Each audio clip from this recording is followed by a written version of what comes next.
kala lea o le kala true story ana me. Ia o lo kama ai ngofo mai, o langa ingoa Mike. Ia, wha maa vai loa Mike langa ainga. Ia, wau le lau wale whaonga e. So e mais kako ia. Ai au wako ki popole mai au.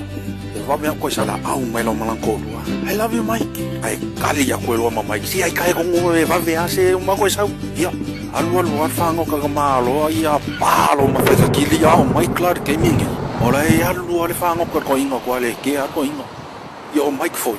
Os ka experience lava in mele whaonga. Ia ko e kepa ko ka maaloa so le wole i loa ko i lumar magafanga. O popole lor ko inga. Walu alu ar whaonga skama wole i loa le va. Wole i loa le va a Mike. O poi fua ko e sau male au. Wole i loa le va asa. Pelo Mike sorry. Sitsi ya se. Angai loa ko e fo ise. Angai loa ko e fo. Ya o lima inga ya so o kafe feas ka maulunga le vasa. O le ilo e Mike. O le alanga me fa. Ka milo mas ka mais. Ke ilo ilunga lo kama. O kiki lo lo kama. Alo ku mai maunga. Kiki lo ai ku mai ka. Fa pelo Mike. Oish. Wai ka viola e so o ngusila. O ngusila. Wala au lo magmalo. Ki ora, ke mi foi ngare ku ka makar kalo ya.